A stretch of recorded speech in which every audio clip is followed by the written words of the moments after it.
타워크레인 신원수 교육은 크게 1부와 2부로 나눠져 있어요. 1부는 2시간, 2부는 6시간입니다. 자, 1부는 공통교육이라고 해서 신규 근로자가 현장에 채용되었을 때 신규 근로자에 대한 여러분들 이제 타워크레인 요 신용수 업무뿐만 아니라 뭐 현장에 무슨 공무이죠 철근이라든지 형틀이라든지 목공 또는 뭐 용접공 이런 경우에 현장에 최초로 왔을 때 받는 신규 근로자 교육이 해당되는 부분이고요.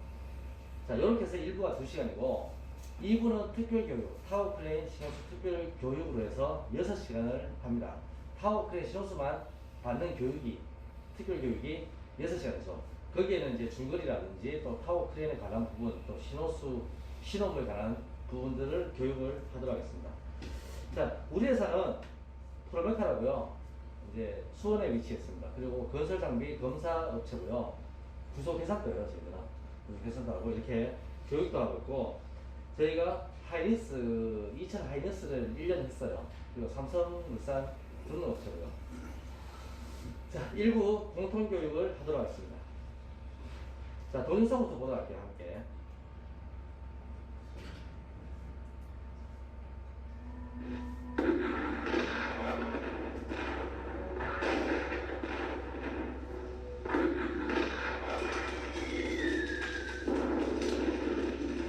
인구수와 제 사망자, 부상자 수를 비교한 동영상이에요.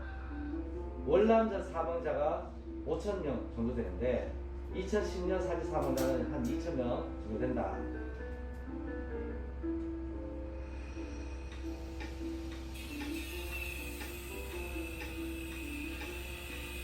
자, 5분마다 한 명이 부상되고 4시간마다 한 명이 사망한다라는 얘기들이죠. 그리고 택배니까 배달원, 특수생계 근로자, 의사자, 그리고 건설 현장에서 일하시는 분들, 자, 이러한 분들의 재해 수가 부산 강력시 인구가 36만 명인데 산재 근로자 수는 약 404만 명이다. 64년부터 부산시보다 많죠. 가천시 인구가 7만 1000명.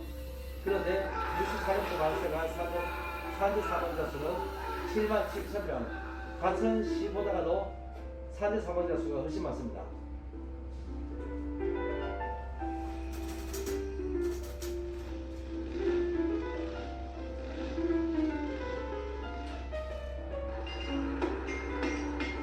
동영상이 조금 깨지네요.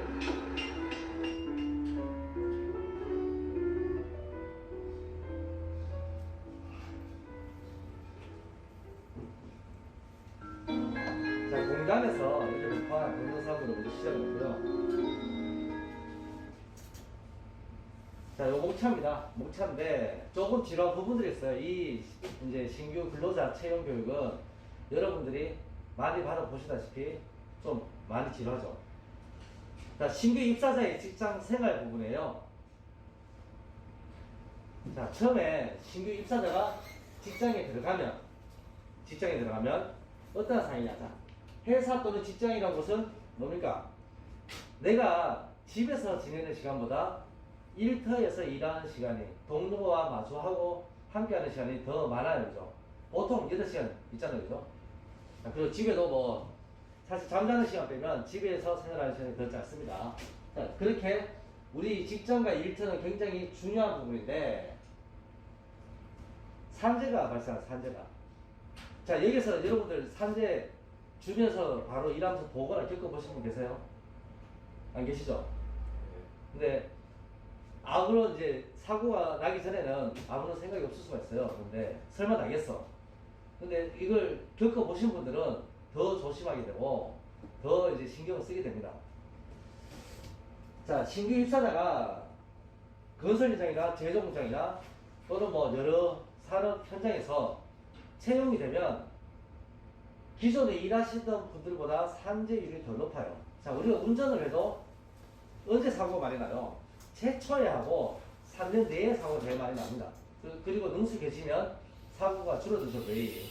자, 그게 능숙도, 숙련도와도 관계가 되고 위험한 것을 인지하고 대비하는 그런 능력도 관계가 됩니다. 자, 여기 잘 안 보이실 수가 있는데 신규 입사자가 산업재해에 약한 이유는 이라고 했죠. 새로운 작업장 또는 산업 현장에서의 경험 부족. 아까 말씀드렸다시피 경험 부족이고, 그리고 이제 이 현장에 왔다라고 생각했을 때 현장의 배치도 낯설어요. 현장의 배치. 타워 크레인이 어디서 있고 어떻게 돌아가는지도 조금 낯설고, 봉이라든지 구조도 좀 낯설죠. 작업 환경과 일에 대해서 낯설기 때문에. 그리고 작업을 어떻게 하는지에 대해서 안전교육 등을 통해 정확한 내용을 모르기 때문에. 자, 안전이라는 이 작업에 대한 이제 위험한 게 뭐가 있는지, 그리고 안전대책은 뭐가 있는지 잘 모르는 분들이 많죠. 이 작업이 낯설거든요. 그리고 강한 인상을 남기려는 열망으로 무리하게 작업을 수행하기 때문에 이건 좀 아닌 것 같아요. 자기가 가다하게 열심히 한다라는 이건 좀 아닌 것 같고. 자, 요거는 뭐 산업재해 발생의 메커니즘인데요. 어떻게 해서 산업재해가 발생하는 지를 얘기하고 있는 거예요. 보시면 여기 안전보건관리의 결함이 있고 불안전 상태가 있고 불안전한 행동인데 말이 좀 어려워요. 자, 불안전한 상태, 이거 뭐냐면 뭐 현장에 놓여있는 이 박스가 또는 양쪽 물이 뭐 균열이 가 있다라든지 얹혀져 있는 상태가 굉장히 불안한 상태라든지 그런 물건에 관한 그런 것들입니다. 그리고 불안전한 행동이라고 하는 건 우리 작업자가 내가 아주 불안한 행동을 하는 거죠. 뭐 타넘어서 이제 타넘고 간다라든지 정해지지 않은 통로로 타넘고 간다라든지 또는 작업을 하는데 고수 작업하는데 안전벨트를 걸지 않는다라든지 또는 뭐 사다리 놓고 올라가서 이렇게 못질하는 거 있죠. 사다리 위에서 작업하는 것들. 그런 것들이 불안전한 행동이죠. 자, 그래서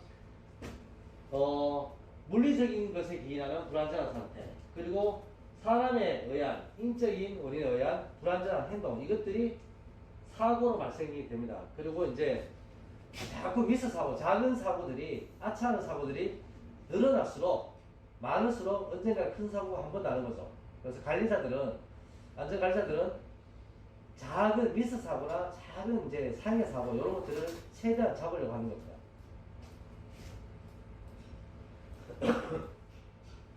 자, 오늘 교육은요, 그냥 뭐 제가 하고 싶다고 한 게 아니고 안전관리자가 하고 싶다고 한 게 아니고 여러분들이 원해서 하는 교육도 아니에요. 오늘 교육은 법에서 정하고 있어요. 법에서 산업안전보건법 또는 그 희화에서 정하고 있는데 여기 있죠. 산업안전보건법 31조가 아니라 26조입니다. 거의 좀 이제 체계가 바뀌어서 개정이 돼서 26조에서 특별교육은 편성됐어요. 40개 공종의 특별교육인데 타워크레인 신호수가 40번 했습니다. 40번에 여기에 8시간 이상 하라고 법으로 적혀서 빼도 박도 못한다. 그래서 이제 이걸 받아야 되고요. 그렇게 해야 신호수 업무를 하실 수가 있어요. 만약에 이걸 안 하고 교육을 안 받고 신호수 업무를 했다. 그러면 도시 거문이라든지 이제 점검 나왔을 때 지적이 되고 가태료를 받을 수가 있어요.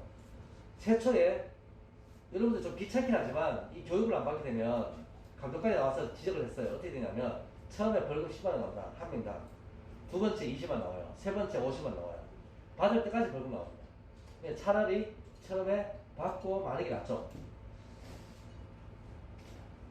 자, 작업전 안전점검에 의한데요. 작업전 안전점검. 뭐 설비별 점검 포인트인데 대체로 비슷합니다. 작업 전에 뭐 백호라든지 뭐 타워크레인 작업하잖아요. 그러면 처음 근로자 접근 통제를 이렇게 띠를 두른다라든지 또는 신호수를 배치해서 근로자가 접근하는 것을 통제하죠. 그리고 장비의 기본 안전 점검. 자, 기계 장비를 쓰게 되면 점검을 하지 않고 쓸 수가 없어요. 여러분들 이제 작업을 보고 다니시는데 내가 아침에 차 타기 전에도 이렇게 한번 쭉 돌아보기도 하잖아요. 타이어 빵꾸가 안 났나? 어디 찍힌 데 없나? 시동을 하는데 소리가 많이 안 나는가? 운전하면서도 뭐 들리는 소리, 코, 후각, 청각, 뭐 시각 다 쓰면서 차의 이상을 느끼잖아요. 그리고 이제 주기적으로 이제 카센터에 가서 오일도 교환하고 하는데 그런 것들이 장비의 기본 안전 점검하고 비슷하다고 보시면 돼요. 점검 없이, 수리 없이 사용하다가 기계가 내려앉거나 부서지는 경우도 간혹 있습니다. 그리고 운전자 매너. 여러분들이 차를 운전하는데 매너 없이 운전할 수는 없잖아요. 마찬가지로 백호, 지게차, 그리고 뭐 크레인 같은 것들 면허증이 필요한데도 없이 운전하시는 분들이 간혹 있는데요. 그것은 운전의 능숙도도 마찬가지 이제 관계가 있지만 운전자의 면허증은 가장 기본적인 사항입니다. 자, 이러한 기본 안전 수칙을 준수하고 작업을 해야 되겠죠. 그리고 안전하고 건강한 직장 생활을 위한 가이드인데 보도록 하겠습니다. 동영상 써볼게요. 자, 이거는 좀 내용이 좀 지나치게 싶어서 저희가 동영상을 많이 넣었어요. 굉장히 크게 폭발했죠. 자, 이탈리아에서 있었던 이제 사진을, 동영상을 가지고 있는데, 사고가 어떻게 나는지 보도록 하겠습니다. 자, 여기 캠트롤이 가죠. 뒤에 트럭이 따라갑니다. 앞에 정체되어 있어요. 잘 보세요. 브레이크를 안 맞습니다. 그냥 쳐박았어요. 쳐박는 순간 불이 났죠, 그죠? 쳐박는 순간. 자, 주변에 차들 보면 다 놀래서 섭니다, 이제. 불이 점점 커져요. 저 기사가 깜빡 졸음운전을 했을 수도 있어요. 아주 사소한 것 같지만 운전하기 위해서는 몸 상태 컨디션도 정상해야 되고, 여러분들 현장에서 일하는 것도 마찬가지 음주를 하시면 안 되고, 전날 잠도 충분히 주무셔야 되고. 자, 이렇게 터져버립니다. 사소한 졸음운전이 이렇게 큰 사고로 연결이 되기도 합니다. 자, 앞에 있던 차량에서 보험 들어갔어요. 여기 타보시는 사람은 거의 굉장히 놀랐을 겁니다. 상공에서 바라보고 있었는데,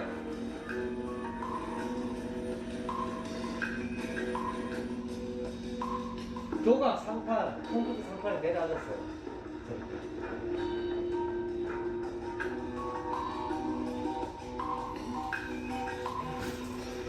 주변에 차량이 다 타버리고.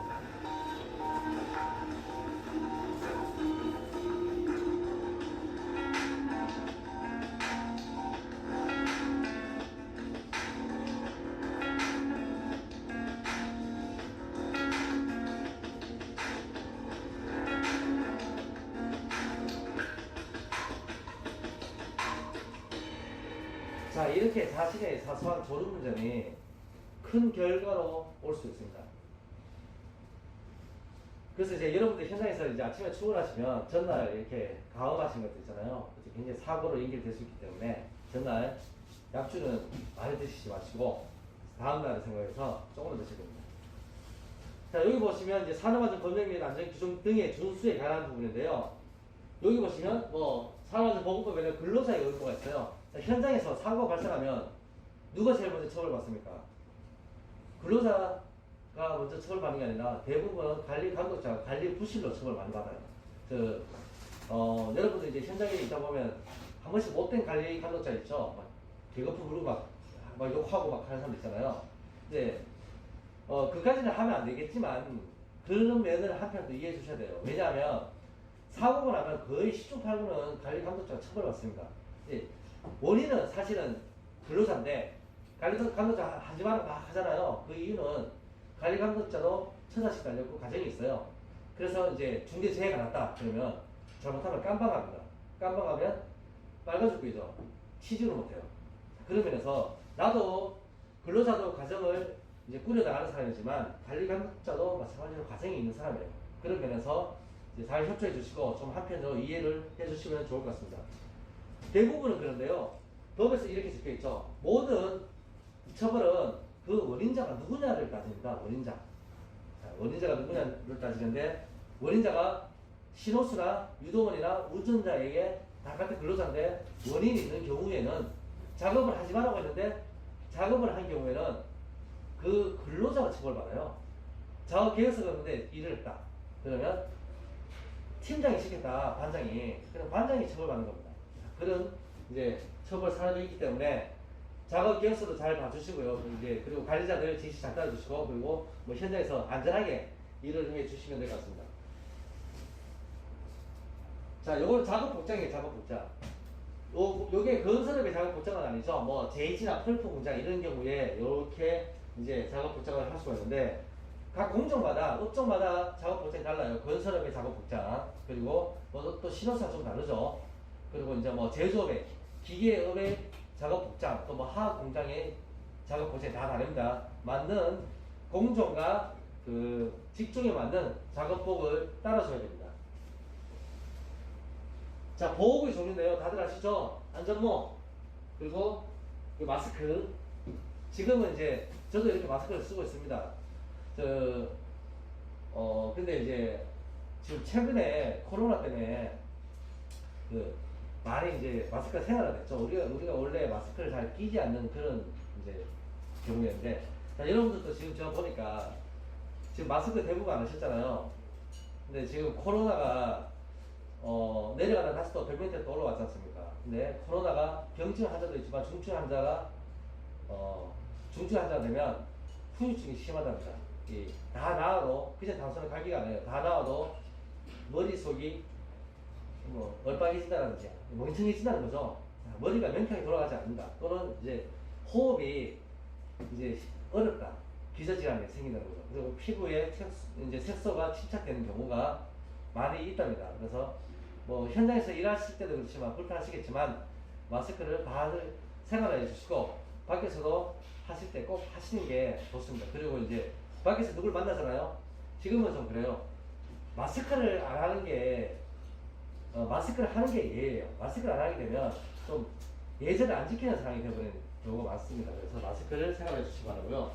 자, 현장에서는 이렇게 방지 마스크 많이 끼죠. 연가를 할 때도 많이 끼시고, 그리고 이제 뭐 지하 공사라든지 터널 공사 같은 경우에는 이렇게 방지 마스크, 방독 마스크, 송기 마스크 이런 것들 많이 사용합니다. 다들 잘 아시고, 자, 그리고 화학 공장 같은 경우에 기름 담그는 경우에 기름 사용하는 경우에 이런 것들 많이 쓰죠. 그리고 우리 고수 작업할 때 안전벨트 많이 착용을 합니다. 신호수의 목장인데요. 다들 아시다시피 자, 이제 신호음을 하게 되면 이 안전모부터 달라요. 일반 근로자하고 일반 근로자가 흰 모자라든지 뭐 녹색 모자, 노란 모자 쓰게 되면 거기 이제 신호수는 가장 잘 드러나야 되기 때문에 빨간 모자를 대체로 쓰고 빨간 조끼를 대체로 입죠. 근데 현장이 모두 빨간 조끼를 입는 경우면 신호수는 노란 조끼나 뭐 녹색 조끼를 주기도 합니다. 그렇게 해서 신호수는 T는 복장을 하죠. 타워크레인 기사라든지 장비 기사가 잘 볼 수 있도록. 그리고 경광봉으로 이렇게 지시를 하기도 하고요. 자, 그리고 안전함은 뭐 다들 착용하는 것들이고, 깃발은 사용하지 않죠. 그리고 이제 메가폰, 주변에 경계를 주기 위해서 양중을 할 때 이렇게 알람을 주기 위해서 메가폰을 사용하고, 무전기로 직접 무전 통신을 해서 타워 기사하고 내용을 전달합니다.